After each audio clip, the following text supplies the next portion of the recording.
once again, coming back to the first question. The question is, what is the motion? And explain the concept of the motion. चलो कोई मुझे बताएगा ये motion का meaning क्या होता है? Anybody from your side?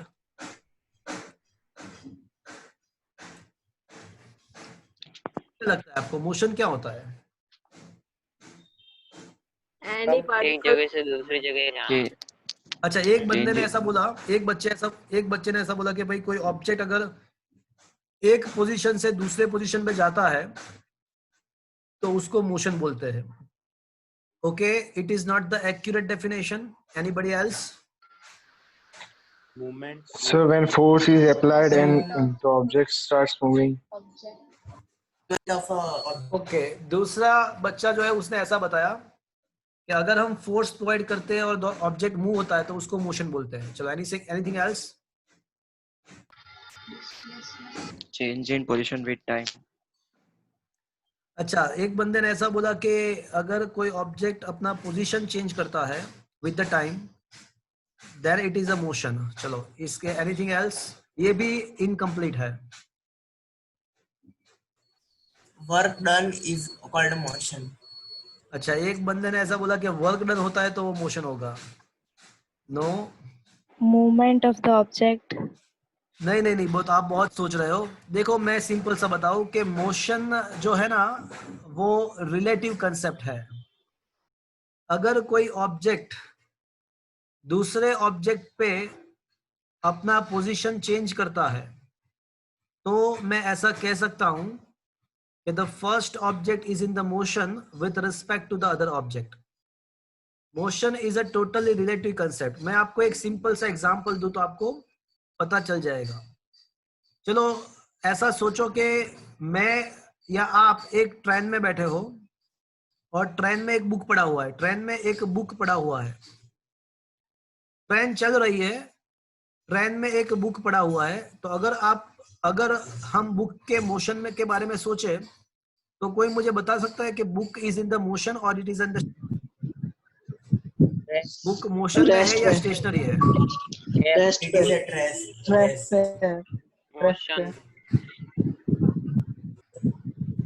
Book motion में है या एट द रेस्ट है?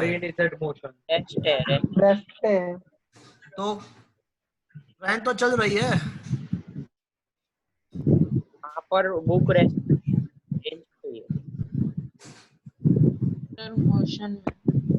तो अभी भी कुछ बच्चे ऐसा बता रहे हैं कि भाई book is eight the rest, और कुछ लोगों ने मुझे ऐसा बताया कि भाई बुक जो है वो में है.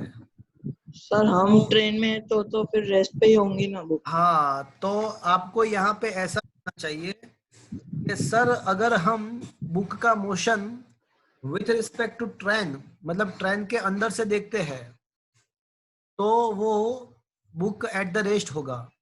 बट अगर हम आउटसाइड द ट्रेन, मतलब अगर कोई पर्सन ट्रेन के बाहर है, प्लेटफॉर्म पे है, और वो अगर बुक को देखेगा तो वो जो बुक है वो मोशन में है. मतलब मोशन जो है वो कंप्लीटली रिलेटिव कंसेप्ट है. जैसे अर्थ है, अर्थ, तो हमको अर्थ कैसा फील होता है? तो हमको अर्थ स्टेशनरी फील होता है. बट अगर आपको पता होगा कि अर्थ के भी दो टाइप के मोशन है. अर्थ सन के आसपास रिवॉल्यूशन करता है और दूसरा अर्थ को अपने खुद के एक्सिस के अराउंड रोटेशन भी करता है. तो अर्थ के दो मोशन है, उसका रिलेटिवली मतलब ये अर्थ के सन के रिस्पेक्ट में वो सर्कुलर मोशन है और उसका खुद का रोटेशनल मोशन भी है. तो फ्रेंड्स, ये जो मोशन है वो टोटली कंसेप्ट जो है वो रिलेटिव है. अगर कोई आपको ऐसा पूछता है कि कोई ऑब्जेक्ट मोशन में है या नहीं है, तो आपको सामने से पहले पूछना पड़ेगा कि आप किसके रिस्पेक्ट में बात करते हो, पहले ये बता दो, फिर हम आंसर दे सकते हैं. तो इसीलिए मोशन का डेफिनेशन क्या होगा कि if any one object changes its position with respect to other object, then it is said to be in motion with respect to the other object. So that is what is the definition of the motion. Friends बहुत सारे motion होते हैं, जैसे circular motion है, projectile motion है, motion in one dimension है, oscillatory motion है, rotational motion है। तो फ्रेंड्स ये सारे मोशंस, अलग अलग टाइप के मोशंस हम फिजिक्स में पढ़ने वाले हैं। बट आज ये जो चैप्टर है नंबर 3, उसके अंदर हम मोशन का एकदम बेसिक, जो सबसे बेसिक कंसेप्ट है वो हम डिस्कस करने वाले हैं। That is a motion on a straight line और motion in a one dimension, वो हम डिस्कस करेंगे। तो question, the very first question, what is the motion? Explain the motion is a relative concept, वो मैंने आपको बताया। And give some examples of the motion, तो वो भी हमने डिस्कस किया। सर हाँ बोलो। सर रिलेटिव कंसेप्ट मतलब विद द रेफरेंस, रिलेटिव का मतलब ऐसा हुआ कि किसके रिलेटेड, किसके रिलेशन में, with reference to what. Okay. हाँ, तो जैसे जो बुक पढ़ी थी, तो book with the reference of the person sitting inside the train, the book was a stationary, but the person who is standing outside the train, the same book was in the motion. So book तो वही का वही है, but वो stationery है या book तो वही का वही है, बट वो स्टेशनरी है या मोशन में है, वो हम किसके रेफरेंस में बात करते हैं उसके ऊपर डिपेंडेंट है। And that is why it is called the relative subject, relative thing. तो फ्रेंड्स मोशन क्या है वो हमको पता चला। तो एक बार देख लेते हैं क्या लिखा है यहाँ पे। Just a minute, I need to close the door. मैं एक डोर क्लोज करके आता हूँ अभी।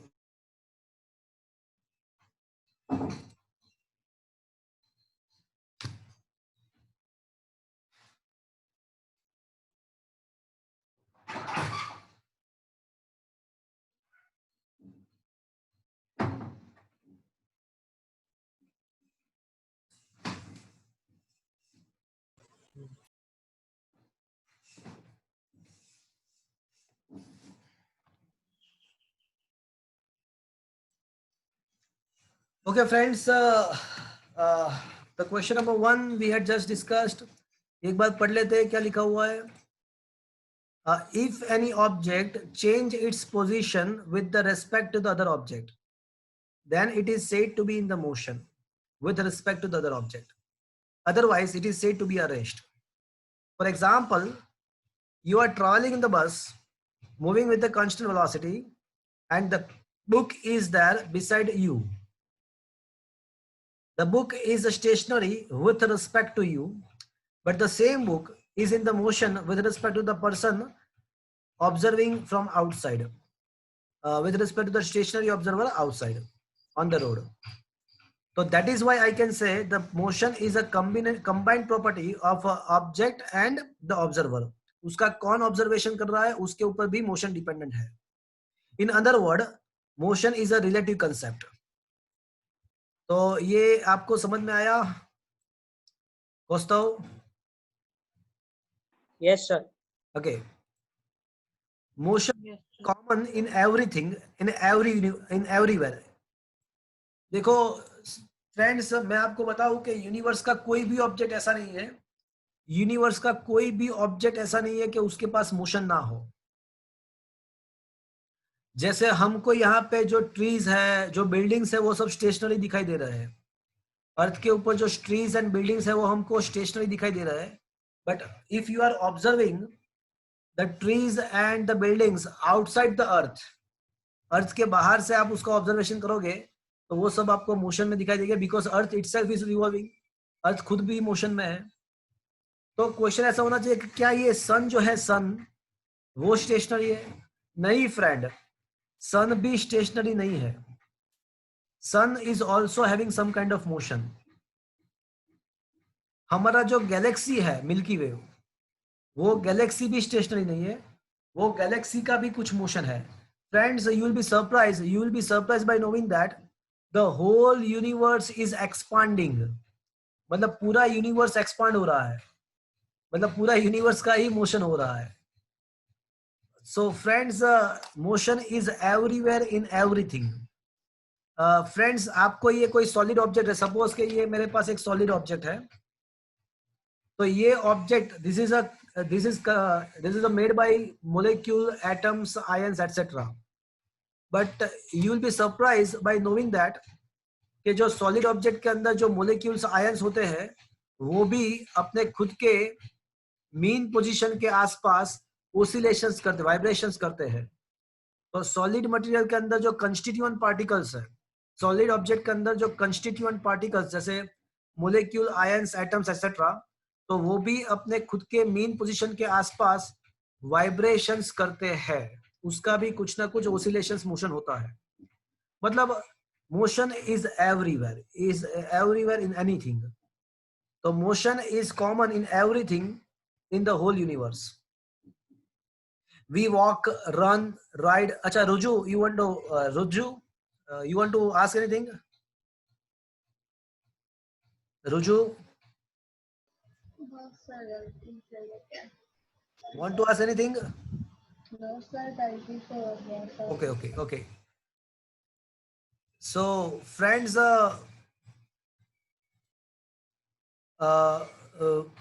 we walk, run, ride bicycle. Even when we are sleeping, air moves into and come out from our lungs, and blood flows in our artery and veins. तो हम जब सो जाते हैं तब हमको लगता है कि सब कुछ मोशन फिनिश हो गया, बट ऐसा नहीं है. हम ब्रीथ करते हैं, सोते टाइम भी, सोने के बाद भी ब्रीथ तो करते हैं ना, और ब्लड सर्कुलेशन तो चालू ही रहता है. Considering that we are live, so at that time भी हम सो जाते हैं तो भी मोशन तो चलता ही रहता है. We see leaves falling from the tree and water falling down from the dam. Automobiles and planes carry people from one place to other place. The earth rotates once a year and 24 hours and revolves around the sun in a year. The sun itself is in the motion in the Milky Way, and which is again moving with some local group of galaxies. मतलब सन भी move हो रहा है, अर्थ भी move हो रही है, Galaxy भी मूव हो रहा है, सब कुछ मूव हो रहा है. तो फ्रेंड्स, ये मोशन क्या है ये आपको पता चला, एंड अलग अलग टाइप के मोशन के बारे में हमने डिस्कस किया. Second thing, when an object is said to be a particle.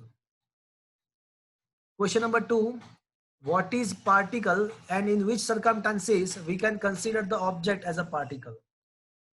तो फ्रेंड्स, फिजिक्स के थ्योरी को इजी करने के लिए, फिजिक्स के कुछ थ्योरीज को एक्सप्लेन करने के लिए, sometimes we will consider the object as a particle.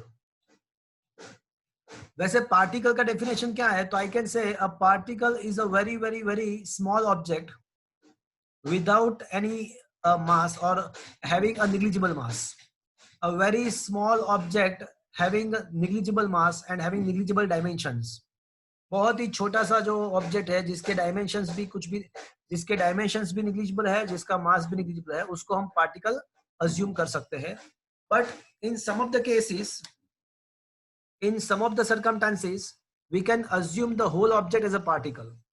So in which circumstances you can assume the object as a particle? Number 1, when any object moving in a straight line, if any object moving on a straight path, so in that kind of circumstances, all the constituent particles inside the object will travel the same distance in the same interval time. कोई object straight line पे जा रहा है, तो on that kind of circumstances object के अंदर जितने भी पार्टिकल्स है वो सभी पार्टिकल सिमिलर डिस्टेंस ट्रैवल करेंगे in the same interval time. तो कोई एक पार्टिकल का अगर हम मोशन को सोच लेते हैं, कोई एक पार्टिकल का मोशन अगर हम उसको कंसीडर करेंगे, तो we can have idea of the motion of the whole object. So in that particular circumstances we can consider the whole object as a particle, because एक पार्टिकल का अगर मोशन हम देख लेते हैं तो हमको सारे ऑब्जेक्ट का मोशन मिल जाता है। तो इस वजह से जब कोई ऑब्जेक्ट स्ट्रेट लाइन में जा रहा है, स्ट्रेट लाइन में, तो उसको हम एज ए पार्टिकल अज्यूम कर सकते हैं। Second thing, when the distance between the two objects, when the distance between the two objects is a very much large as compared to the dimensions of the particle, dimensions of the object, कोई object के dimensions के respect में दो object के बीच का distance बहुत ही ज्यादा है, so in that circumstances also we can consider the object as a particle. जैसे by example, consider the example of the sun and earth. Though the sun and earth no doubt is a very large, but as compared to the dimensions of the sun and earth, the distance between them is a much larger. So in that kind of circumstances we can consider the sun and earth both as a particle. तो ये particle का concept हमने इसलिए लाए because कुछ theory को explain करने में हमको थोड़ा हेल्प मिले, वो इजी हो जाए उसको एक्सप्लेनेशन। तो हम ऑब्जेक्ट को कब कब पार्टिकल बोल सकते हैं? तो नंबर 1, जब कोई ऑब्जेक्ट स्ट्रेट लाइन में मूव कर रहा है and that circumstances, and number 2, अगर दो ऑब्जेक्ट के बीच का डिस्टेंस उसके डायमेंशन से, उसके साइज से बहुत ज्यादा है। तो देखो क्या लिखा हुआ है क्वेश्चन नंबर 2 में कि what when an object is said to be a particle. So particle means a point like object having some negligible mass. Particle is a dimensionless, so it is an ideal concept. It is not found in the reality. It is just our imagination. It is just our concept. वो practically find नहीं कर सकते हैं। In the following cases, we can consider the object as a particle. Number 1, an object can be said to be a particle if it is moving in the straight line such that all of its particles covers the same distance in the same interval time. तो अगर कोई object straight line में move हो रहा है तो उसके अंदर जितने भी पार्टिकल्स है वो सभी पार्टिकल सेम डिस्टेंस में, सेम टाइम इंटरवल में सेम डिस्टेंस ट्रैवल करेंगे। तो कोई एक पार्टिकल का अगर मोशन मुझे मिल जाएगा तो पूरे ऑब्जेक्ट का मिल जाएगा। So on that circumstances we can consider the object as a particle. Number 2, when the dimensions of the two objects are negligible with respect to the distance between them, and that kind of circumstances also we can consider the object as a particle. By example, the earth and sun. So these are the cases in which we can consider. तो अब हम future में ऐसा कोई theory आएगा कि जिसके अंदर कोई ऑब्जेक्ट स्ट्रेट पाथ में मूव कर रहा है तो हम पूरे ऑब्जेक्ट को कैसे अज्यूम करेंगे? पार्टिकल। और जब हम ऐसा सोलर सिस्टम या ऐसा कुछ कंसिडर करेंगे कि जिसके अंदर दो ऑब्जेक्ट के बीच में डिस्टेंस बहुत ज्यादा होगा तो हम ऑब्जेक्ट को at that time also we will consider the object as a Particle. तो एट दैट टाइम आपको मतलब कंफ्यूज नहीं होना है, वहां पे हम ऑब्जेक्ट को पार्टिकल ले सकते हैं, वो यहाँ पे हमने डिस्कस किया। Is that clear? अभी जो है ना वो थर्ड चैप्टर का इंट्रोडक्शन ही चल रहा है। ये सब अभी आज के लेक्चर में जितने भी क्वेश्चन हम डिस्कस करेंगे वो सारे इंट्रोडक्टरी है, वो एग्जाम में ऐसे क्वेश्चन पूछने वाले नहीं है सर उसको। हाँ बोलो सर, ये सेकंड पॉइंट में ऊपर क्या लिखा है, ये when the dimensions of the two objects are negligible, वो मतलब उसका मतलब क्या है? उसका मतलब ऐसा हुआ कि ऑब्जेक्ट के डायमेंशन का मतलब उसका साइज। अगर ऑब्जेक्ट का size negligible with respect to the distance between them, मतलब क्या हुआ कि उस दो ऑब्जेक्ट के बीच का डिस्टेंस से उसका साइज बहुत कम है, तो हम ऑब्जेक्ट को पार्टिकल ले सकते हैं। तो उसमें क्या दिक्कत है? डायमेंशन का मतलब साइज। ओके। अगर dimensions of the object is a negligible small with respect to the distance, let this be the size. अगर साइज को मैं x बोल दूं और डिस्टेंस को मैं d बोल दूं, तो if x is a much smaller than d, then we can consider the object as a particle. That's it. उसमें क्या है, एकदम सिंपल सा तो लिखा है। अच्छा, Okay. अभी ये डायमेंशंस का मतलब यहाँ पे साइज करना है। Okay Okay, sir. ओके। तो फ्रेंड्स, क्वेश्चन नंबर 3, अभी मैं बोल रहा हूँ कि यहाँ पे अभी जो क्वेश्चन है वो सारे जो क्वेश्चन है वो इंफॉर्मेटिव, मतलब इंट्रोडक्टरी क्वेश्चंस है। अभी ये चैप्टर तो स्टार्ट हुआ ही नहीं है। देखो, मैकेनिक्स किसको बोलते हैं और उसके ब्रांचेस कौन कौन से हैं। तो the branch of physics in which the motion is to be studied, जिसके अंदर मोशन का स्टडी होगा। मोशन बहुत सारे होते हैं, सर्कुलर मोशन है, प्रोजेक्टाइल मोशन है, motion in straight line, 2 dimensional motion है, ओसिलेटरी मोशन है। तो जिस ब्रांच के अंदर मोशन का स्टडी होता है उसको हम मैकेनिक्स बोलते हैं। Now mechanics is divided into 2 सब branches, kinematics and dynamics. The branch of physics in which only the pure motion, only the motion is studied without the consideration of the cause of motion. Motion क्यों produce हो रहा है उसके कोज को consider किए बिना। The branch of physics in which only the pure motion is to be studied without consideration of its cause. उसका reason consider किए बिना जस्ट मोशन का ही डिस्कशन हो, तो that branch is considered to be a kinematics. It is a pure mechanics, it is a pure motion is considered to be studied here. And dynamics, a branch of physics in which along with the motion, the cause of motion as well as the property of the moving object is also studied, is called a dynamics.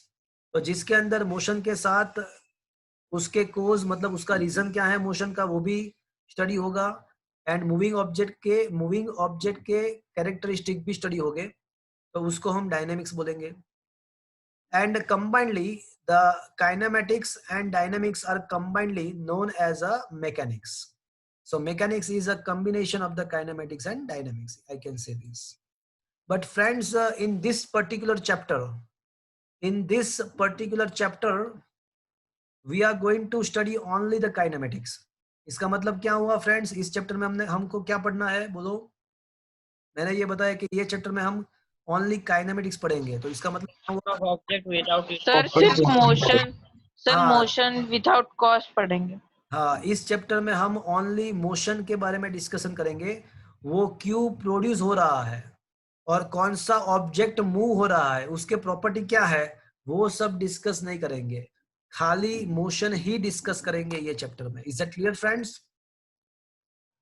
Yes, sir. Yes, sir. Yes, sir. So now the new topic is a frame of reference and its type. देखो, ये अभी जो आगे के 3 question जो introductory question थे वो खत्म हुए, अब ये चैप्टर अभी स्टार्ट हुआ। What is the frame of reference? तो अब जो मैं बोल रहा हूं उसको ध्यान से सुनना फ्रेंड्स। फिजिक्स का काम क्या है? चलो कोई मुझे बताएगा फिजिक्स का क्या काम है? To study the concepts of nature. Very good. चलो, study the concept of the nature, एकदम बढ़िया बोले आप कौस्तव, आपने एकदम परफेक्ट बोला। बट चलो, ये नेचर के कंसेप्ट को स्टडी करके फिर क्या करेंगे, फिर करेंगे क्या? Discovery. डिस्कवर। Very good. क्या डिस्कवर करेंगे? Invention sir. Inventions. इन्वेंशन करेंगे। Very good. तो आप सब लोग तो साइंटिस्ट लोग हैं। Very good. चलो और बताओ। ओके, आपने बहुत ही अच्छा बोला कि हम फिजिक्स इसलिए पढ़ते हैं बिकॉज हमको नेचर को समझना है, हमारे आसपास जो इवेंट होती है उसके पीछे रीजन क्या है, वो क्यों होता है, वो हमको पता करना है। बहुत ही अच्छा है। Very good. तो that is the main task, that is the task of the physics. इसलिए हम डेफिनेटली उसी लिए पढ़ते हैं। बट उसके करने के द्वारा हमको बेनिफिट क्या होता है? तो हम क्या करेंगे कि हमारे पास जो आसपास जो इवेंट होता है उसको हम ऑब्जर्व करेंगे, उसका हम स्टडी करेंगे, तो हमको उसके बेस पे कुछ कुछ पैटर्न मिलेगा, कुछ मैथमेटिकल इक्वेशन मिलेगा। तो फिजिक्स का काम क्या है कि कोई भी हमारे पास, कोई भी हमारे आसपास जो भी कुछ इवेंट है, तो इवेंट को स्टडी करके, वो इवेंट को स्टडी करके हम उसके पीछे जो मैथमेटिक्स है, वो उसके पीछे का मैथमेटिक्स इक्वेशन हम निकालेंगे। और वो इक्वेशन के अंदर जो वेरिएबल्स है उसके वैल्यूज हम प्लेस करेंगे, तो हम फ्यूचर को फोरकास्ट भी कर सकते हैं। क्वेश्चन इज दैट कि ये सर क्या बोलने लगे, ये क्या बोल रहे हैं, कुछ पता ही नहीं चला। मैं एक बार फिर से बोल रहा हूँ, ये डाइजेस्ट अब आपको अभी नहीं होगा, वो 5 मिनट के अंदर ये पूरा सेंटेंस डाइजेस्ट हो जाएगा। तो फ्रेंड्स मैं ये एक बार ये फिर से बोल देता हूँ, आपको डाइजेस्ट नहीं होगा, बट तो भी मैं बोल रहा हूँ 5 मिनट के अंदर सारा कुछ डाइजेस्ट हो जाएगा। तो फिजिक्स पढ़ने का रीजन ये है कि फिजिक्स पढ़ने के द्वारा हम नेचर में जो इवेंट हो रहा है, नेचर में के अंदर जो इवेंट होते हैं उसको हम समझ पाएंगे। बट उसके द्वारा हम क्या करेंगे फिजिक्स के अंदर, वो जो भी कुछ फिनोमिनन है, जो भी कुछ इवेंट है, उसके साथ मैथमेटिक्स को लिंक करेंगे। और मैथमेटिक्स को लिंक करने से हमको कुछ इक्वेशन मिलेगा, और वो इक्वेशन के अंदर हम कुछ वेरिएबल्स के वैल्यूज डाल देंगे, कुछ वेरिएबल्स के वैल्यू डाल देंगे, तो हम फ्यूचर को फोरकास्ट कर सकते हैं। तो क्वेश्चन इज दैट के ये पता नहीं चला कि क्या बोल रहे हैं, पता ही नहीं चला कि ये क्या बोल रहे हैं। तो अभी आपको पता चल जाएगा। देखो मेरी बात सुनो, मैं एक सिंपल सा इवेंट ले रहा हूं अभी। Let here is the Ahmedabad and here is the Baroda. मैं जो यहाँ पे लिख रहा हूँ वो क्या आपके मोबाइल में दिख रहा है? Yes, sir. Okay. Suppose any express train is moving from Ahmedabad to Baroda. Train है वो अहमदाबाद टू बड़ौदा जा रही है, और ट्रेन का जो स्पीड है वो मुझे पता चला कि 50 किलोमीटर पर आवर है। अहमदाबाद से बड़ौदा एक ट्रेन जा रही है और उसका जो स्पीड है वो 50 किलोमीटर पर आवर है। तो ये एक इवेंट हुआ, अहमदाबाद से बड़ौदा ट्रेन जा रही है, वो इवेंट हुआ। अब मैं क्या करूंगा कि फिजिक्स के कंसेप्ट के द्वारा ये जो इवेंट है उसके करस्पॉन्डेंट कुछ मैथमेटिकल इक्वेशन निकालूंगा। तो मुझे यहाँ पे मैथमेटिक्स इक्वेशन मिल जाएगा। Assume that the distance between the Ahmedabad and Baroda is equals to 100 kilometers. तो मुझे फिजिक्स का कंसेप्ट मैं अप्लाई करूंगा, और जो कंसेप्ट वो है ये है, speed is equals to distance upon time. तो इसका मतलब ऐसा हुआ कि डिस्टेंस इज इक्वल्स टू क्या होगा? Speed into time. और vice versa I can say time is equals to क्या होगा? Distance upon speed. ओके, अब time is equals to distance को हम x बोलेंगे, एंड स्पीड को हम v बोलेंगे। तो ये मुझे क्या मिला? मैथमेटिकल इक्वेशन मिल गया। क्यों मिला?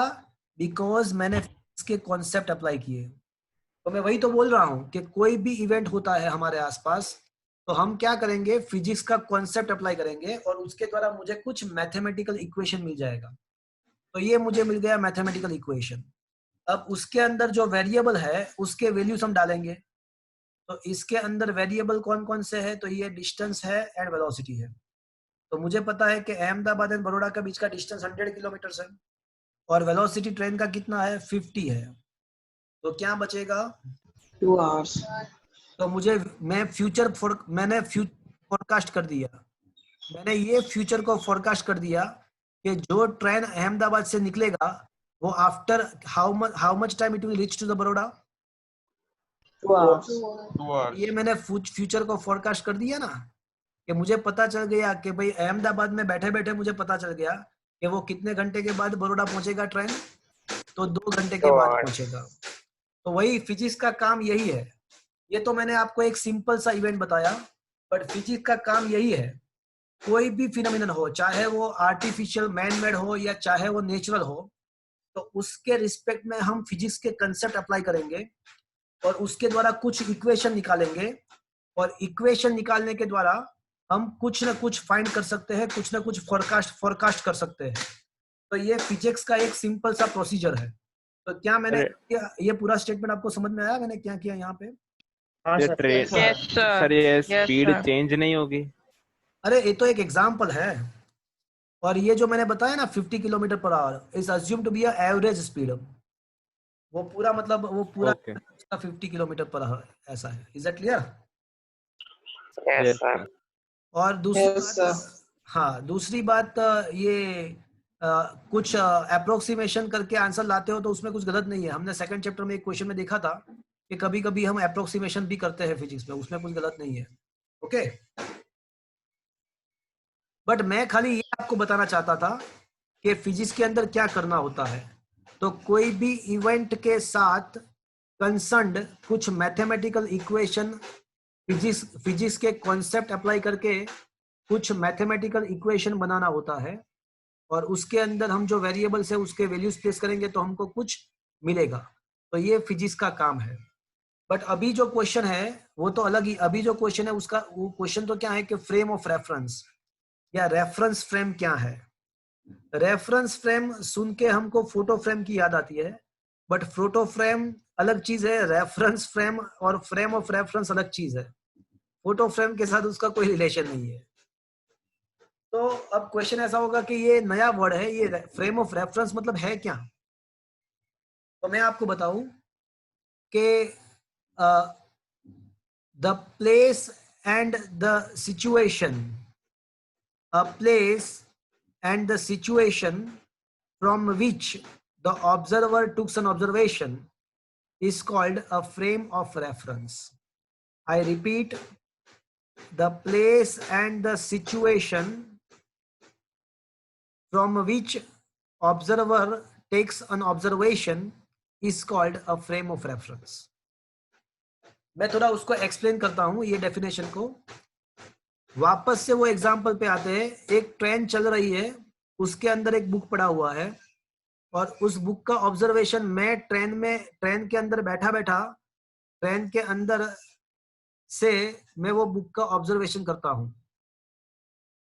तो मेरे लिए जो मूविंग ट्रेन है, मूविंग ट्रेन वो फ्रेम ऑफ रेफरेंस हो गया। फ्रेम ऑफ रेफरेंस का डेफिनेशन क्या है कि जहां से ऑब्जर्वेशन, जो सिचुएशन में, the place and the situation from which the observer took an observation is called a frame of reference. तो मतलब ऑब्जर्वर जो सिचुएशन में जिस प्लेस से ऑब्जर्वेशन करता है उस सिचुएशन एंड प्लेस को ही, वो प्लेस को ही हम फ्रेम ऑफ रेफरेंस बोलते हैं। तो अगर कोई ऑब्जर्वर मूविंग ट्रेन में से ऑब्जर्वेशन करता है तो उसके लिए मूविंग ट्रेन जो है वही frame of reference हो गया। But if any object, if any person observing the same book inside the train from the stationary earth, from the ground, तो उसके लिए स्टेशनरी अर्थ जो है वो फ्रेम ऑफ रेफरेंस हो गया। मैं यहाँ पे आपको पढ़ा रहा हूँ, एक रूम के अंदर से मैं आपको पढ़ा रहा हूँ।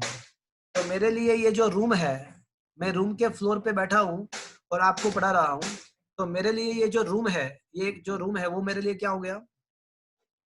Frame of reference. मतलब सिंपल सी चीज है, ऑब्जर्वर जहां से ऑब्जर्वेशन करता है उसको ही हम फ्रेम ऑफ रेफरेंस बोलते हैं। बट वापस से मैं आपको बताना चाहता हूं कि फिजिक्स के अंदर हम क्या करते हैं, कोई भी किसी भी इवेंट को मैथमेटिक्स के साथ कंसर्न करना होता है, किसी भी इवेंट को मैथमेटिक्स के साथ कंसर्न करना होता है, लिंक करना होता है, लिंक करना है। तो सोचो मेरे लिए ये जो रूम है ना वो फ्रेम ऑफ रेफरेंस है। अब मुझे ये रूम को, मतलब ये फ्रेम ऑफ रेफरेंस को मुझे कोई मैथमेटिक कंसेप्ट के साथ लिंक करना है। तो आप में से कोई मुझे बताएगा कि मुझे क्या करना चाहिए? मेरे लिए ये रूम जो है, मैं जहां पे बैठा हूं, ये रूम मेरे लिए फ्रेम ऑफ रेफरेंस है। बट फिजिक्स का एक रूल है कि फिजिक्स के अंदर कोई भी इवेंट जो है उसको मैथमेटिक्स के साथ लिंक करना होता है। तो मुझे अब ये रूम को मैथमेटिक्स कॉन्सेप्ट के साथ लिंक करना है। तो है कोई मैथ्स के अंदर ऐसा कोई कॉन्सेप्ट जिसके द्वारा मैं ये पूरा रूम है उसको मैं लिंक कर दूं? सर क्यूबॉइड से मीन्स अच्छा, वेरी गुड, क्यूबॉइड। चलो और थोड़ा सोचो, और थोड़ा सोचो। मैथमेटिक्स में कोई ऐसा कंसेप्ट में ये पूरा एरिया room- वॉल्यूम अच्छा, और कुछ और बताओ। Very good. और एरिया वॉल्यूम अच्छा, वॉल्यूम आप सही जा रहे हो, क्यूबॉइड सही जा रहे हो। बट ऐसा कोई मैथमेटिकल कंसेप्ट है कि जिसके द्वारा मैं ये क्यूबॉइड या रूम को लिंक कर दूं कोई मैथमेटिकल कंसेप्ट के साथ? है कोई ऐसा कंसेप्ट कि जिसके द्वारा मैं ये पूरा रूम को लिंक कर दूं मैथमेटिक्स के साथ? अब रूम के बदले आपने क्यूबॉइड बोल दिया तो क्यूबॉइड सोच लेते हैं। चलो, ये रहा क्यूबॉइड, मतलब ये रूम ही है और रूम के फ्लोर पे मैं बैठा बैठा आपको पढ़ा रहा हूँ। तो मेरे लिए ये जो रूम है वो फ्रेम ऑफ रेफरेंस है। बट मैंने आपको बताया कि फिजिक्स में ये टास्क है कि किसी भी इवेंट को मैथमेटिक्स के साथ लिंक करना है। तो अब मेरा अभी का जो टास्क है वो ये है कि मैं ये रेफरेंस फ्रेम को मैथमेटिक्स कोई मैथमेटिक कंसेप्ट के साथ लिंक करूं। तो मैं कौन सा कंसेप्ट यूज करूं मैथमेटिक्स का तो ये पूरा रूम मतलब रेफरेंस फ्रेम कवर हो जाए? लेंथ ब्रेड्थ और वो सब फाइंड करके एरिया। अच्छा, very good, length breadth and height, very good.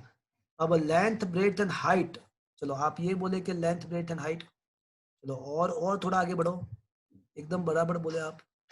Measurement, तो length breadth and height, dimension, dimensions, diagonals, no diagonals नहीं।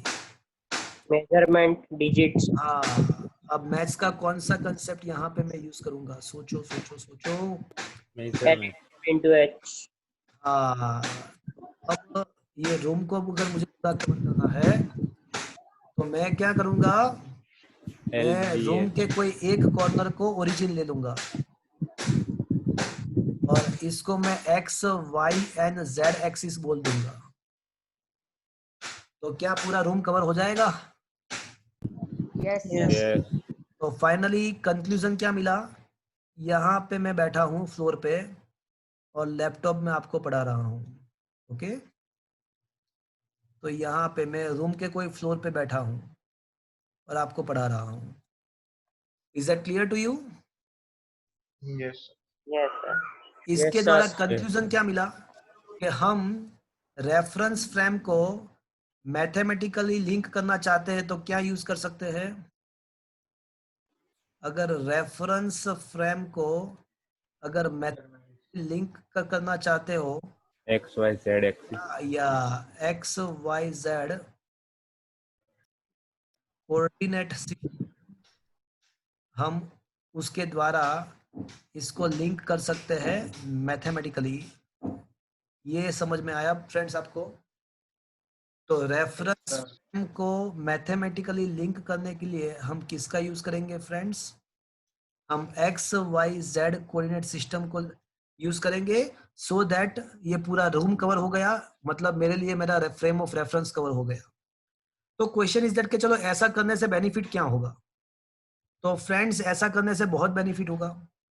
अब देखो, ये मैं जहाँ पे पढ़ा हूँ, मैं जहाँ पे बैठा हुआ हूँ, तो अगर मैं एक्स डायरेक्शन में आगे जाऊंगा तो मुझे पता चला कि भाई ये 30 कोई रूम के जो कोई एक कॉर्नर को मैंने ओरिजिन बोल दिया, कोई एक कॉर्नर को मैंने ओरिजिन बता दिया।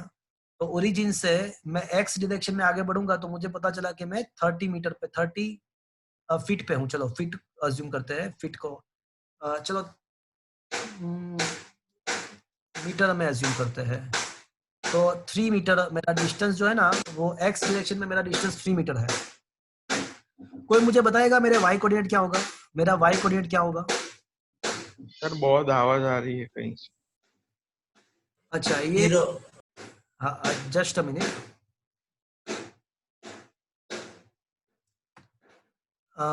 ओके, कोई मुझे बताएगा मेरा वाई कोऑर्डिनेट क्या होगा? 0 0, बिकॉज ऊपर जाओगे तो वाई कोऑर्डिनेट बढ़ेगा ना।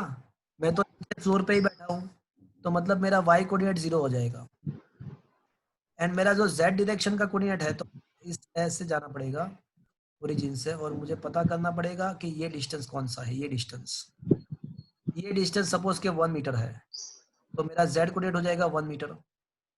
मतलब ये फ्रेम ऑफ रेफरेंस, मैंने XYZ कोऑर्डिनेट सिस्टम को फ्रेम ऑफ रेफरेंस कर दिया, तो अगर मुझे मेरा कोऑर्डिनेट्स पता चल जाएगा x, y एंड z, तो मेरा लोकेशन भी मुझे पता चल जाएगा। तो ये रेफरेंस फ्रेम को XYZ कोऑर्डिनेट सिस्टम को अज्यूम करने से बेनिफिट क्या होगा? बेनिफिट ये होगा कि मैं कोई भी ऑब्जेक्ट का लोकेशन निकाल सकता हूं। और उसका लोकेशन कैसे मिलेगा मुझे? जैसे मेरा लोकेशन मुझे कैसे मिल गया?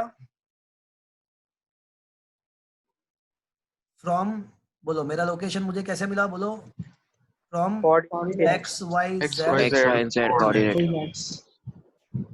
तो अगर आपको कोई भी ऑब्जेक्ट मिलेगा तो उसका क्या मिल गया मुझे? ऐसा कह सकते हैं उसका लोकेशन मिल गया, उसका पोजीशन। सर लोकेशन मतलब वो आप कहाँ पे, मतलब कौन सी डायरेक्शन में बैठे हो वो सब ना? हाँ, with respect to the origin. ये पूरा जो होता है वो लोकेशन जो है वो with respect to the, once again I can say location is also the relative concept. वो किसके रिस्पेक्ट में है उसके ऊपर डिपेंडेंट है। तो यहाँ पे जो लोकेशन हम सोच रहे हैं वो ओरिजिन के रिस्पेक्ट में है। तो पोजीशन का डेफिनेशन अगर मिल गया हमको, यहाँ पे मुझे पोजीशन का डेफिनेशन मिल गया कि X Y Z coordinate of any particle और एनी ऑब्जेक्ट और any person with respect to the origin is considered to be its position, is considered to be its location. मतलब डिस्टेंस डिनोट कर रहे हैं ना कि ओरिजिन से कितना दूर बैठे हैं, ऐसा वो सब।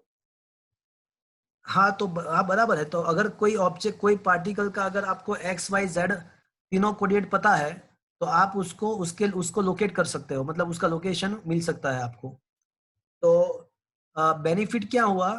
देखो हम क्या कर रहे हैं, पहली चीज तो ये है, हम ये कर रहे हैं कि जो इवेंट है, फिनोमिनन है, जैसे यहाँ पे जो फिनोमिनन है वो मैं आपको पढ़ा रहा हूँ, किसी जगह पे बैठ के मैं आपको पढ़ा रहा हूँ, वो ये फिनोमिनन है। तो मेरे लिए क्या है कि ये जो रूम है ना, रूम मैं जहां से बैठ के आपको पढ़ा रहा हूँ, ये मेरे लिए, ये जो रूम है वो मेरे लिए फ्रेम ऑफ रेफरेंस है। बट फिजिक्स के अंदर करना क्या होता है कि जो भी इवेंट है उसको मैथमेटिक्स असाइन करना होता है, तो उसके द्वारा हमको इक्वेशन मिलेगा। वो इक्वेशन अभी बाद में लाएंगे, बट कुछ मैथमेटिक्स तो असाइन करना पड़ेगा ना। तो मैंने क्या किया कि ये जो रूम है उसको कौन से मैथमेटिकल कंसेप्ट के साथ लिंक करूं तो पूरा रूम कवर हो जाएगा। तो पता चल गया, आपने ही बोला कि लेंथ, ब्रीथ एंड हाइट, तो उसको मैंने थोड़ा और इजी बना दिया। मैंने बता दिया कि भाई x, Y and z coordinate system. तो as a frame of reference को हम कौन सा मैथमेटिक कंसेप्ट असाइन करेंगे? तो x, Y, Z coordinate system. अब उसके द्वारा बेनिफिट क्या होगा? तो उसके द्वारा बेनिफिट ये होगा कि अगर हम X, Y, Z coordinate system को असाइन कर दे फ्रेम ऑफ रेफरेंस को, तो वो जगह पे, जैसे रूम पे मैं बैठा हूं, तो मेरा जो लोकेशन एक्स डायरेक्शन का, वाई डायरेक्शन का एंड जेड डायरेक्शन का मेरा डिस्टेंस में फाइंड कर लो ओरिजिन से, तो मेरा लोकेशन पता चल जाएगा। मतलब ऐसे मेरी बात नहीं है, कोई भी पार्टिकल, सपोज कि यहाँ पे रूम के अंदर कोई, यहाँ पे कोई एक मच्छर है, कोई फ्लाई है यहाँ पे पड़ा हुआ है, तो उसका भी हम लोकेशन फाइंड कर सकते हैं उसके X, Y and Z coordinates के द्वारा। मतलब कोई भी ऑब्जेक्ट, रेफरेंस फ्रेम में कोई भी ऑब्जेक्ट, अगर उसका मैं X, Y and Z coordinates find कर दूं तो उसका मुझे पोजीशन मिल जाएगा। तो मतलब अब हम पोजीशन को डिफाइन ऐसे कर सकते हैं कि X, Y, Z coordinates of any object with respect to the origin is defined as its position, as its position. अब क्वेश्चन इज दैट कि ये डिफाइन करने से क्या बेनिफिट होगा? देखो कस्तो, आपका क्वेश्चन समझ में आ गया? आपको क्या बोला? आपका क्वेश्चन क्लियर हो गया? हाँ सर, हाँ सर। ओके, अब क्वेश्चन इज दैट कि ये सब करके बेनिफिट क्या करने वाले हैं हम, ये क्यों हम कर रहे हैं? तो बेनिफिट ये कर रहे हैं कि अगर टाइम के साथ कोई ऑब्जेक्ट का एक भी कोऑर्डिनेट एक्स, वाई, जेड या एक भी कोऑर्डिनेट चेंज नहीं हो रहा है, तो उसका मतलब ऐसा हुआ कि वो ऑब्जेक्ट रेस्ट पे, स्टेशनरी है, मोशन में नहीं है। अगर टाइम के साथ एक ही कोऑर्डिनेट चेंज हो रहा है, एक ही कोऑर्डिनेट, तो उसका मतलब कि वो ऑब्जेक्ट जो है ना, वो वन डायमेंशनल मोशन कर रहा है, वन डायरेक्शनल मोशन कर रहा है। अब टाइम के साथ उसके दो कोऑर्डिनेट्स चेंज हो रहे हैं, तो हम ऐसा कह सकते हैं कि वो ऑब्जेक्ट जो है वो टू डायमेंशनल मोशन कर रहा है। और टाइम के साथ उसके तीनों कोऑर्डिनेट चेंज हो रहे हैं, तो हम ऐसा कह सकते हैं कि वो 3 डायमेंशनल मोशन कर रहा है। Is it clear friends? Yes, sir. तो Yes, sir. उसका मोशन कैसा है, वो 1 डायमेंशनल है, 2 डायमेंशनल है या 3 डायमेंशनल है, या मोशन कर रहा है कि नहीं कर रहा है, वो आपको पता चल जाएगा ये सब करने से। तो अभी कुछ मैथमेटिक्स हमने लिंक किया, तो ऑब्जेक्ट हमको ये पता चल जाएगा कि ऑब्जेक्ट मोशन में है या नहीं है, या अगर है तो वो किस टाइप का मोशन कर रहा है वो हमको पता चल जाएगा। तो this is what is the concept of the frame of reference. और मैंने क्या किया कि ये फ्रेम ऑफ रेफरेंस को मैंने मैथमेटिक्स के साथ लिंक कर दिया। और दूसरी बात, अगर कोई ऑब्जेक्ट 1 डायरेक्शन में मोशन, एक ही डायरेक्शन में मोशन कर रहा है, तो आपको ये 3 एक्सिस सोचने की जरूरत नहीं है। You can consider only 1 axis in which the object is moving. अगर कोई ऑब्जेक्ट 2 डायमेंशनल मोशन कर रहा है, तो आप वहां पे XY प्लेन अज्यूम कर सकते हो, Z एक्सिस सोचने की जरूरत नहीं है। बट अगर ऑब्जेक्ट 3 डायमेंशनल मोशन कर रहा है, 3 डायमेंशनल मोशन, तो वहां पे आपको all the 3 axis you have to consider. तो अभी मैंने आपको क्या समझाया, तो एक तो पहले फ्रेम ऑफ रेफरेंस क्या है मैंने वो आपको समझाया कि भाई ऑब्जर्वर जहां से भी ऑब्जर्वेशन करता है, उसके लोकेशन, उसके प्लेस को along with its सिचुएशन, तो उसको फ्रेम ऑफ रेफरेंस बोलते हैं। देखो फ्रेम ऑफ रेफरेंस का कंसेप्ट क्यों आया, बिकॉज कोई भी ऑब्जेक्ट मोशन में है या नहीं है, तो वो खाली ऑब्जेक्ट का कैरेक्टरिस्टिक नहीं है, उसका कौन ऑब्जर्वेशन करता है उसके ऊपर भी डिपेंडेंट है। Motion is a relative concept. तो हमको फ्रेम ऑफ रेफरेंस को तो लाना ही लाना था, बिकॉज कोई भी ऑब्जेक्ट मोशन में है या नहीं है, it is not only depend on the object, it is also depend who is observing it, and the person who is observing it, the location from which the person is observing it is called the frame of reference. तो पहले तो frame of reference क्यों लाए वो तो पता चला, because motion में ऑब्जेक्ट है या नहीं है, वो खाली ऑब्जेक्ट के ऊपर नहीं, उसका कहां से हम ऑब्जर्वेशन करते हैं उसके ऊपर भी डिपेंडेंट है, और जहां से ऑब्जर्वेशन करते हैं उसी को फ्रेम ऑफ रेफरेंस बोलते हैं। अब दूसरी बात कि फिजिक्स के अंदर करना क्या है, तो कि भाई फिजिक्स के अंदर है ना, हमको ये जो पूरा इवेंट है उसको मैथमेटिकल फॉर्म में कन्वर्ट करना होता है।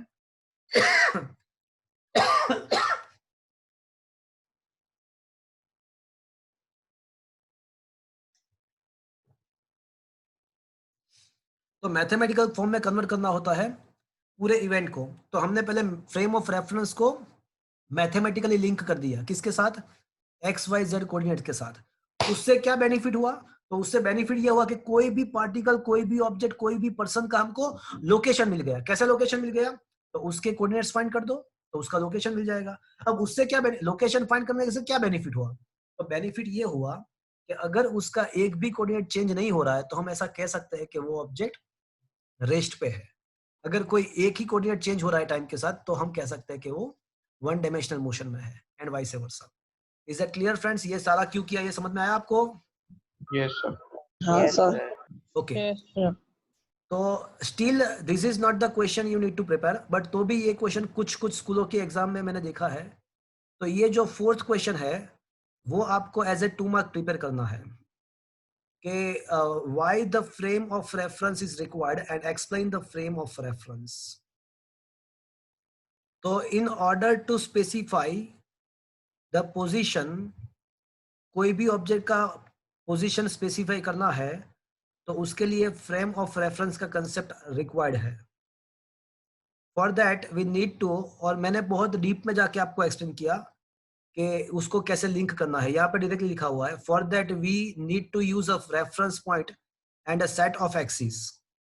It is convenient to choose a rectangular coordinate system consist of the 3 axes, 3 mutually perpendicular axes labeled as a x, y and z axis। मतलब रेफरेंस फ्रेम को कोरिलेट करने के लिए हम x, y, z coordinate system का use करेंगे। The point of the intersection of the 3 axes is called a origin, वो आपको पता है। And this is considered to be a reference point, मतलब कोई भी चीज का जो लोकेशन है वो ओरिजिन से ही मेजर करना होता है, उसको रेफरेंस पॉइंट बोलते हैं। To measure the time we place a clock in this system. A place and situation from where an observer takes an observation is called the frame of reference. A system of XYZ coordinate system along with the time is considered to be frame of reference. Mathematically reference frame को consider करने के लिए हम XYZ coordinate system along with the time हम उसको use करेंगे. Friends, there are basically two kind of frame of reference are there: inertial and non-inertial. More detail with respect to the inertial and non-inertial frame of reference is going to be discussed in the 5th chapter. अभी आपको खाली इतना ही याद रखना है कि दो type के फ्रेम ऑफ रेफरेंस होते हैं, इनर्शियल एंड नॉन इनर्शियल. तो ये जो क्वेश्चन नंबर 4 है वो आपको 2 मार्क्स में प्रिपेयर करना है. Why the frame of reference required, explain the frame of reference. तो ये क्वेश्चन आपको 2 मार्क्स में करना है. अब पोजीशन क्या है वो मैंने आपको डिस्कस कर दिया कि the coordinates x, y and z of object describe the position. देखो अब मैं आपको पोजीशन का डेफिनेशन पता है कि x, y, z कोऑर्डिनेट्स को ही हम उसका पोजीशन बोल सकते हैं, बिकॉज अगर हमको कोऑर्डिनेट पता है तो उसका पोजीशन पता चल जाएगा, उसका लोकेशन पता चल जाएगा. And that is why the coordinates x, y, z of an object is describe the position of the object with respect to the coordinate system. Then the definition, path length and displacement. Chalo, path length is the total distance traveled by object is called the path length, and displacement is the change in position, change in the initial and final position, that is called the displacement. Displacement is a vector quantity while the path length is a scalar quantity. Displacement में direction भी होता है, path length में direction नहीं होता है. तो friends अभी मैं आपको कुछ ऐसे क्वेश्चंस सिखाऊंगा जिसके द्वारा आपको ये पता चल जाएगा कि what is the basic difference between the path length and displacement. तो कुछ क्वेश्चंस हम यहाँ पे डिस्कस करने वाले हैं. तो इसके द्वारा आपको पाथ लेंथ एंड डिस्प्लेसमेंट के बीच में रिलेशन क्या है, वो इसके बीच में डिफरेंस क्या है वो आपको पता चल जाएगा. सर बोलो. सर ये जो सीबीएसई में और वो गुजरात बोर्ड में जो न्यूमेरिकल्स फिजिक्स के पूछते हैं वो मोस्टली सेम ही होते हैं कि अलग अलग टाइप का होता है? जनरली टेक्स्ट बुक के जो न्यूमेरिकल है ना, टेक्स्ट बुक के जो न्यूमेरिकल है उसके बेस पे ही पूछते हैं. तो आप टेक्स्ट बुक के अंदर जितने भी न्यूमेरिकल्स है अगर वो आपने अच्छे से कर लिए हैं तो चाहे सीबीएसई का पेपर हो या चाहे गुजरात बोर्ड का पेपर हो, you will be able to solve. उसका बेस तो टेक्स्ट बुक का ही रहता है. Okay okay sir.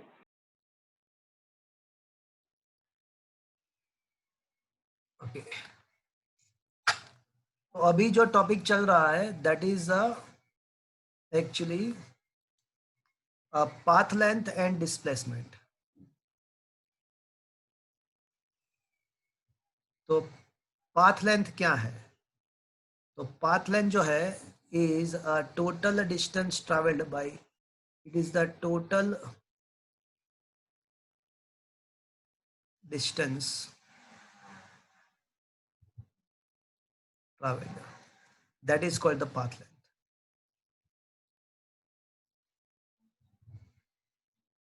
Okay, and the second one is a displacement.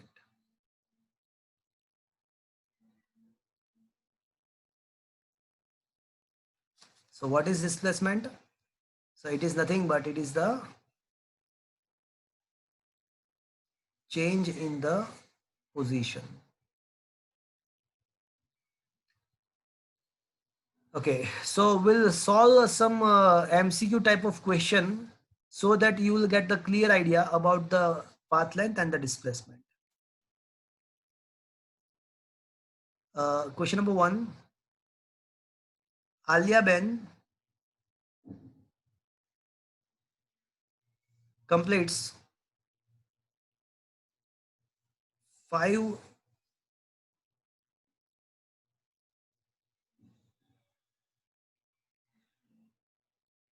revolution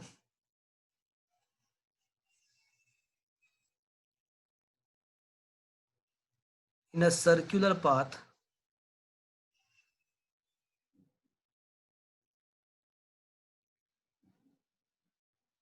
of a radius 5 meter.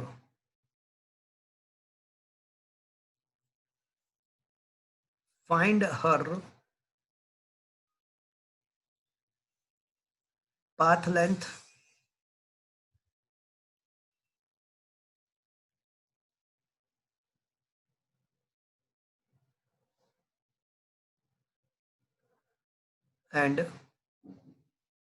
and displacement.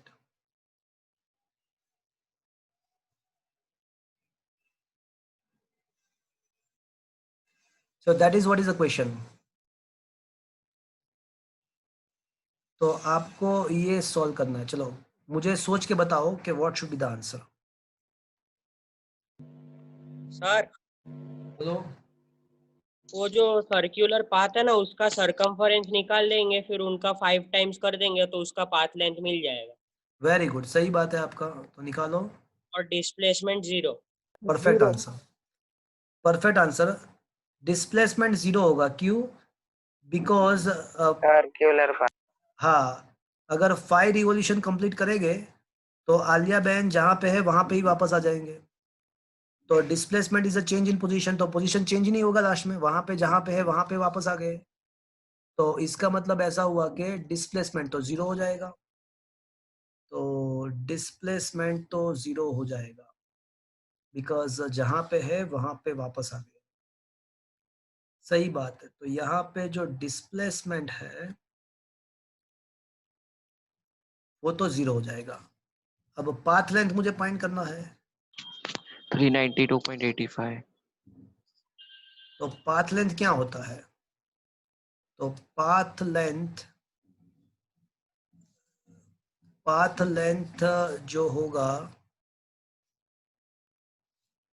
तो वो तो एक रिवॉल्यूशन जो है ना उसका सर्कमफरेंस होता है 2πr. तो 5 rotation she had completed 5 rotations. तो the total distance travelled by the Alia बहन will B equals to 10πr.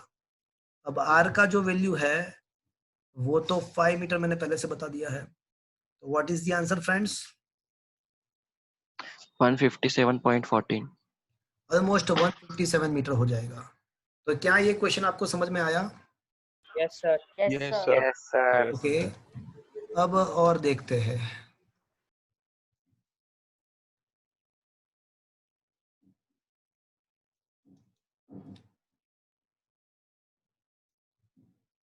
Amitabh भाई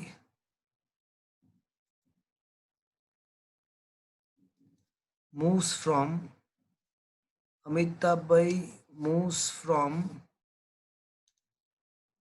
point A to B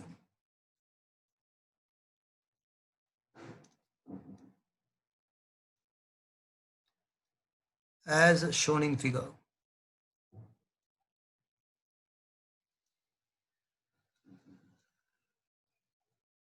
Find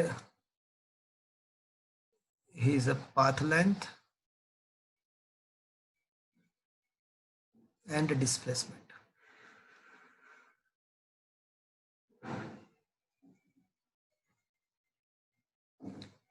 okay, यहाँ पे एक फिगर दिया हुआ है.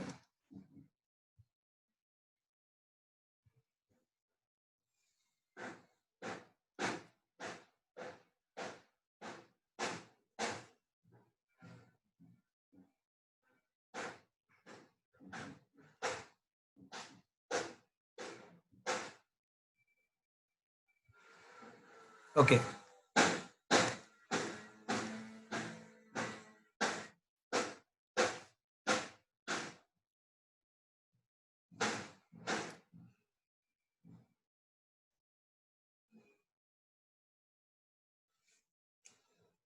चलो, it is a 2 metre, 6 metre and 6 metre. तो आपको अमिताभ भाई का यहाँ से ऐसे मूव होके बी पे पहुंचते हैं. तो उसका पाथ लेंथ फाइंड करना है, डिस्प्लेसमेंट फाइंड करना है. चलो अभी sir path length 14 metre and displacement 10 metre. 10 कौन? 10 कौन बोला? धैर्य. हाँ, तो राइट आंसर. पाथ लेंथ को सबको समझ में आ गया होगा कि 2 + 6 + 6 तो वो 14 मीटर हो जाएगा. राइट. पाथ लेंथ तो समझ में आ गया होगा. मतलब डिस्प्लेसमेंट मुझे फाइंड करना है। डिस्प्लेसमेंट कैसे मिलेगा? तो डिस्प्लेसमेंट वैसे है तो वो तो चेंज इन पोजीशन है, मतलब इनिशियल एंड फाइनल पोजीशन के बीच का डिस्टेंस है। तो फाइनल पोजीशन के बीच का डिस्टेंस है। तो अगर आपको डिस्प्लेसमेंट फाइंड करना है तो क्या करना पड़ेगा? आप इनिशियल एंड फाइनल पोजीशन को कनेक्ट करना होगा। तो अब आप इनिशियल एंड फाइनल पोजीशन को कनेक्ट करोगे तो वो जो आपको देगा वो डिस्प्लेसमेंट है। इनिशियल एंड फाइनल पोजीशन को कनेक्ट कर दो तो ये जो मिलेगा that is what is the displacement.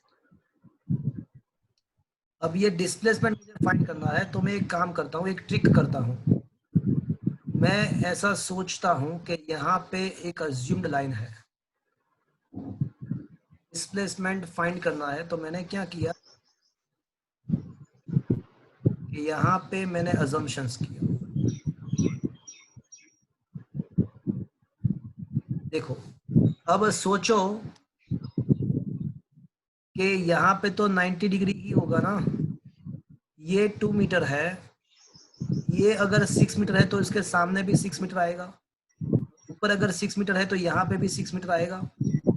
तो अब सोचो कि ए बी कैसे मिलेगा, सोचो। Pythagoras. हाँ, from the Pythagoras. So now we can clearly say that the displacement is equals to AB, and that is equals to root. It is in root 8 square plus a 6 square. This is 8, and that will be equals to 10 meter. Is it clear to you, everybody? Yes, sir. Yes, sir. Yes, sir. क्या ये समझ में आ गया friend? हाँ, sir. Okay. Yes, sir. One more question we are going to discuss. Okay.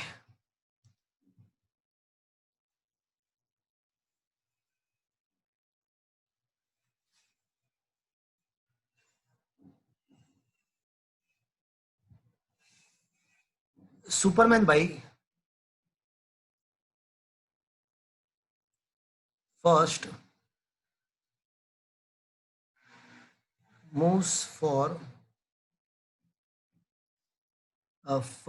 moves in a east direction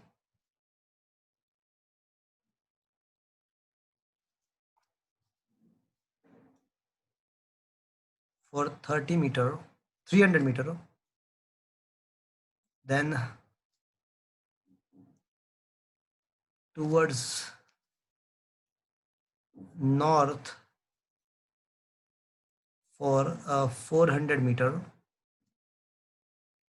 and then towards then in upward direction, then in a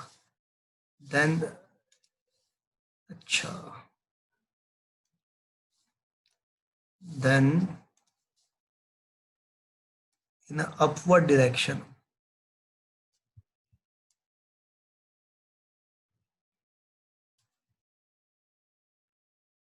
for a 1200 meter. Find his path length and displacement.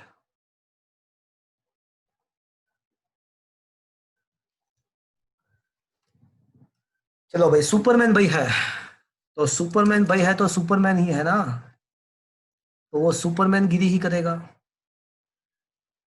चलो सोच के बताओ क्या answer आना चाहिए।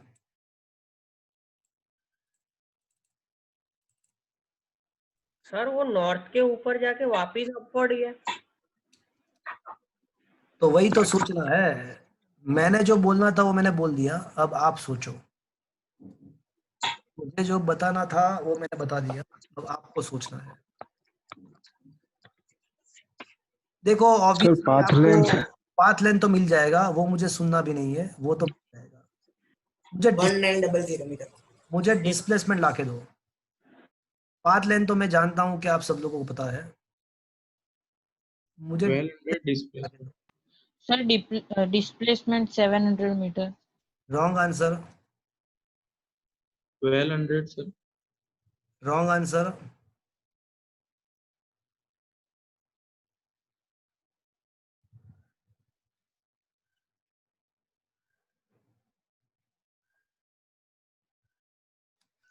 कौन बोला 1300? वत्सल वत्सल बताओ कैसे? सर सारे डिस्टेंस का रूट ऐड कर, स्क्वायर ऐड और फिर रूट ले लिया ऐसा क्यों? कोऑर्डिनेट सिस्टम से। नहीं पता नहीं चला आप कैसे कर रहे हो, मुझे बताओ, थोड़ा अच्छे से बताओ। सर जैसे कि कोऑर्डिनेट सिस्टम्स में डायरेक्ट डिस्प्लेसमेंट नहीं फाइंड कर। अच्छा, शायद वत्सल को समझ में आ गया है बट वो बता नहीं पा रहा है। देखो, पहली बात तो आपको ये पता होना चाहिए कि north, south, east and west and upward and downward direction क्या है। बच्चे को यही पता नहीं है, आप लोगों को ये पता ही नहीं है कि नॉर्थ, साउथ, ईस्ट, वेस्ट क्या होता है। तो friends, north, south, east and west जो होता है ना, वो अर्थ के ऊपर होता है, ये हॉरिजॉन्टल होता है। देखो मेरी बात सुनो, ये मेरे सामने देखो, मेरे सामने देखो सब। तो ये जो है, ये जो सरफेस है, तो ये सरफेस के अंदर ये जो होगा ऐसा, मतलब ऐसा, तो ये होगा नॉर्थ साउथ और ये होगा ईस्ट वेस्ट। मतलब north south and east west ये पूरे सरफेस के ऊपर होता है। ये हुआ अपर डायरेक्शन, ये हुआ डाउनवर्ड डायरेक्शन। मतलब नॉर्थ, साउथ, ईस्ट, वेस्ट वो सब सरफेस जब अर्थ के सरफेस के पैरेलल ही होता है। ये नॉर्थ साउथ है, ये रहा, ये नॉर्थ साउथ है, और ये जो है वो ईस्ट वेस्ट है, ये जो है वो ईस्ट वेस्ट, और ये जो है वो नॉर्थ साउथ है। मतलब नॉर्थ साउथ ईस्ट वेस्ट यहाँ पे ही होता है, देखो। और ये जो है वो अपवर्ड है और ये डाउनवर्ड डायरेक्शन है। तो क्या ये बात समझ में आया आपको? Yes sir. Sir. Yes, sir. Yes, sir. तो नॉर्थ साउथ कोस्टो, ये समझ में आया? हाँ सर, थोड़ा कंफ्यूजन वाला है तो। नहीं, क्या कंफ्यूजन है? मैप देखते हो कभी, मैप? हाँ सर। तो north south and east west जो होता है ना, वो हमारी जो अर्थ ग्राउंड, जो जमीन होती है, अर्थ का सरफेस, हाँ सर। पैरेलल ही सब कुछ होता है। तो ये 3 डायमेंशनल पूरा चीज है, 3 डायमेंशन है। ओके। तो अच्छा, मैं थोड़ा आपको मुझे थोड़ा डिफिकल्ट रहेगा मेरे लिए, तो भी चलो करते हैं। बताऊं मैं आपको क्या कहना चाहता हूं, अभी बता दूं। चलो, थोड़ा डिफिकल्ट मेरे लिए रहेगा, अब हो जाएगा, चलो कोई बात। ओके,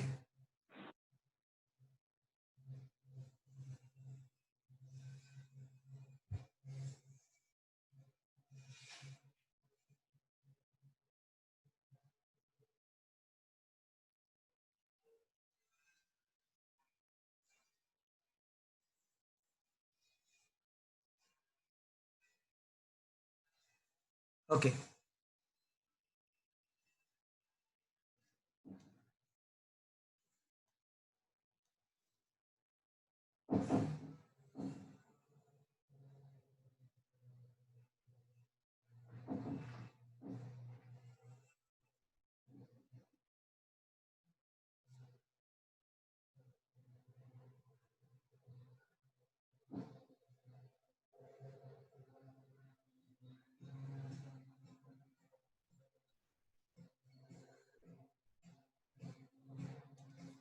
देखो, अब ये जो है ना,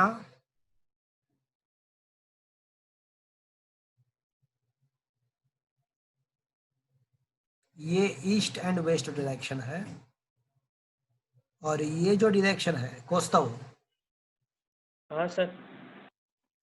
ये पता चला आपको? हम्म। नॉर्थ एंड साउथ डायरेक्शन है। ये 3 डायमेंशन पता चला? सर मतलब एक कंपास को इमेजिन करना है ना? हाँ एग्जैक्टली, वो कंपास ही सोच लो। तो ये ईस्ट वेस्ट, ये नॉर्थ साउथ, दोनों, मतलब ये सारे चीज जो है ना, वो अर्थ, ये सरफेस के, अर्थ के सरफेस पे, वो अर्थ के सरफेस पे, मतलब ये जो नीचे का जो फ्लोर है ना, ये नीचे का फ्लोर, हाँ सर। उस पे ही ये सारा होगा। मतलब नॉर्थ साउथ ईस्ट वेस्ट जो होगा वो सारा चीज यहाँ पे ही होगा, मतलब पूरे ये इस यहाँ पे ही होगा।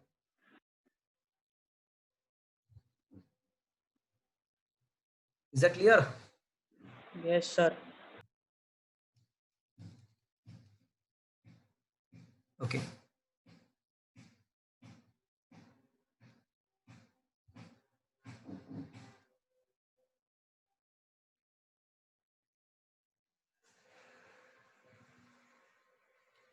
तो ये नॉर्थ साउथ सारा कुछ यहाँ पे होता है। और अपर डायरेक्शन का मतलब क्या हुआ? तो ये रहा अपर डायरेक्शन, ये अपर डायरेक्शन हुआ। तो ये जो डायरेक्शन है वो अपवर्ड डायरेक्शन है। और जमीन के अंदर कोई चला जाए पाताल लोक में, जमीन के अंदर चला जाए तो वो डाउनवर्ड डायरेक्शन होगा। तो इज दैट क्लियर? अब ये शक्तिमान भाई है, तो अज्यूम करो कि शक्तिमान यहाँ पे है, सबसे पहले यहाँ पे ये रहा शक्तिमान, ये शक्तिमान है। तो सबसे पहले वो कहाँ पे जा रहा है? ईस्ट में। मतलब ये डायरेक्शन में जा रहा है। कितना गया? 300। तो अज्यूम कर लेते हैं कि ये 300 मीटर है। Is that clear? वो यहाँ पे पहुंच गया। अब कहाँ पे जा रहा है? नॉर्थ में। अब नॉर्थ का मतलब कहाँ पे जाएगा? ये नॉर्थ ये रहा, देखो ये है नॉर्थ। कभी कभी बच्चे नॉर्थ को ऊपर का सोचते हैं, नॉर्थ ये नहीं है, नॉर्थ ये है, देखा ये है, देखो ये नॉर्थ है, तो ये नॉर्थ है। Is that clear? Yes sir. तो वो कितना जाएगा? 400 मीटर। तो इसका सर। हाँ बोलो। सर मतलब ऐसे क्यूबॉइड ड्रॉ करके भी एज्यूम कर सकते हैं ना? हाँ वही तो किया है। हाँ तो ऐसे ही करेंगे ना, मतलब ऐसे समझाए तो? हाँ ऐसे, ये 3 डायमेंशनल सम है, अच्छा। 3 डायमेंशनल सम है, तो उसको ऐसे ही सोचना पड़ेगा आपको। Okay sir. तो चलो अब शक्तिमान यहाँ पे पहुंच गया। अब वो कहाँ पे जा रहा है? अपवर्ड्स। अपवर्ड। तो पहले जो शक्तिमान था वो पहले यहाँ से उसने स्टार्ट किया, शक्तिमान ने। तो पहले 300 मीटर यहाँ पे ऐसे गया, उसके बाद नॉर्थ डायरेक्शन में वो 400 मीटर गया। अब अपवर्ड, अपवर्ड का मतलब क्या हुआ? ये ऊपर जाएगा, अब ऊपर जाएगा। कितना जाएगा? 1200 मीटर। तो अज्यूम कर लेते हैं कि ये 1200 है। तो क्या ये बात समझ में आया आपको पूरा चीज? Yes sir. हाँ सर। तो ये अब पहुंचा कहाँ पे? वो यहाँ पे पहुंच गया, शक्तिमान यहाँ पे पहुंच गया। तो ये उसका इनिशियल पोजीशन है, ये फाइनल पोजीशन है। तो इनिशियल एंड फाइनल पोजीशन को मिला दो, इनिशियल एंड फाइनल पोजीशन को कनेक्ट कर दो, तो वो जो मिलेगा वो उसका आपको डिस्प्लेसमेंट मिल जाएगा। तो शक्तिमान का ये डिस्प्लेसमेंट है, ये उसका डिस्प्लेसमेंट है। मुझे ये फाइंड करना है, मुझे ये डिस्प्लेसमेंट फाइंड करना है। तो कैसे करेंगे? तो उसके लिए एक काम करते हैं, ये नीचे का जो है उसका डायगोनल सोचो। तो फ्रेंड्स सोचो कि ये 300 मीटर है, ये 400 है, तो ये कितना होगा? ये वाला 700। 700 थोड़ी ना होता है, वो 500 होगा। 3 का स्क्वायर प्लस 4 का स्क्वायर। अच्छा पाइथागोरस। हाँ तो नीचे भी पाइथागोरस ही होगा ना। हाँ सर। तो ये जो हो जाएगा वो 500 मिलेगा। तो ये वाला जो डायगोनल है वो मिलेगा आपको 500 मीटर। अब सोचो यहाँ पे भी एक राइट एंगल बन रहा है, तो ये 500 है, ये 1200 है, तो ये हमारा जो डिस्टेंस है वो कितना हो जाएगा? वापस से 1300। तो फाइनली ये एंड बी के जिसका जो डिस्टेंस है वो हमको 1300। 1300। फ्रेंड्स अभी ये समझ में आया पूरा चीज? Yes sir. Yes sir. So displacement is equals to AB is equals to root of 500 square plus 1200 square, and that is comes out to be a 1300 meter.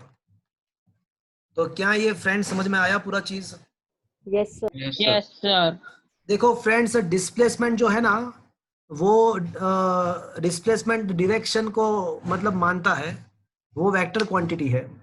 अगर कोई ऑब्जेक्ट पॉजिटिव एक्स डायरेक्शन में move हो रहा है, कोई object positive x direction में move हो रहा है तो उसका डिस्प्लेसमेंट हम पॉजिटिव लेंगे, और कोई ऑब्जेक्ट अगर नेगेटिव एक्स डायरेक्शन में मूव हो रहा है तो उसका डिस्प्लेसमेंट हम नेगेटिव लेंगे। मतलब डिस्प्लेसमेंट पॉजिटिव या नेगेटिव हो सकता है, बट जो पाथ लेंथ है वो तो टोटल डिस्टेंस ट्रैवल्ड है। पाथ लेंथ जो है वो तो टोटल डिस्टेंस ट्रैवल्ड है, वो कभी भी मतलब पाथ लेंथ कभी भी पॉजिटिव या नेगेटिव नहीं हो सकता है। पाथ लेंथ ऑलवेज पॉजिटिव ही रहता है। डिस्प्लेसमेंट पॉजिटिव भी हो सकता है, नेगेटिव भी हो सकता है, जीरो भी हो सकता है। पाथ लेंथ, और एक चीज आपको ये सारे क्वेश्चंस के बाद ये तो समझ में आ गया होगा कि जो पाथ लेंथ होता है वो ऑलवेज डिस्प्लेसमेंट से तो ज्यादा ही होता है। Path length is either equals to displacement और it is greater than displacement. Path length का वैल्यू हमेशा, अगर कोई ऑब्जेक्ट स्ट्रेट लाइन में मूव हो रहा है, स्ट्रेट एक ही सिंगल स्ट्रेट लाइन, तो उसका path length and displacement same हो जाएगा। तो on that circumstances path length and displacement are the same. Otherwise in all the circumstances path length is always greater than the displacement. Is that clear friends? Yes sir. Yes sir. तो थोड़े बहुत differences है path length and displacement के बीच में। तो आपको ये तो चीज समझ में आ गया ना कि पाथ लेंथ जो होता है वो हमेशा डिस्प्लेसमेंट से ज्यादा ही होता है। हाँ, अगर एक ही डायरेक्शन में वन डायमेंशनल मोशन हो, एक ही डायरेक्शन में हो, तो path length and displacement same हो जाएगा। Otherwise path length is always larger than the displacement. It is a confirmed.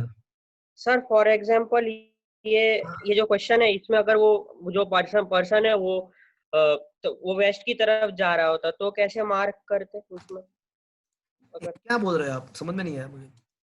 अगर सर जैसे अगर कोई ऑब्जेक्ट यहाँ से ए से बी पहुंच रहा है, ए टू बी, वो 500 मीटर कट के 500 मीटर को मतलब ए टू बी पहुंच रहा है 500 मीटर से, तो मुझे बताओ इसका पाथ लेंथ एंड डिस्प्लेसमेंट क्या होगा? सर सेम होगा। हाँ, तो वही बता रहा हूँ, सेम होगा। तो ये जो केस है वहां पे इक्वल होगा। And in any other case path length is always, बताओ, path length is always greater than displacement. Displacement. Is that clear Kaustav? हाँ सर। और ये जो सुपरमैन वाला जो एग्जांपल है ना, इसमें अगर वो सुपरमैन वेस्ट की तरफ जा रहा होता तो हम कहाँ पे मार्क करते? तो वो आप खुद सोचो, अब इस टाइप के कुछ क्वेश्चन खुद सोचो, मतलब ऐसे डायग्राम बना के आपको सॉल्व करना पड़ेगा, सोचना है। Okay okay sir. आप डायग्राम को बनाने की जरूरत भी वैसे नहीं है। आप आपके बुक पे जो फ्लोर है ना, फ्लोर नीचे का जो फ्लोर है वो बुक ही ले लो, और अपर डायरेक्शन के लिए आप ये सोच लो तो खत्म हो जाएगा। बुक ऐसे ही सोच लो तो भी, वो आप अब सोचना है, इस टाइप के क्वेश्चन आपको सोचना है। ओके, मतलब मैंने तो खाली इतना ही बताया कि 3 डायमेंशनल मोशन भी हो सकता है।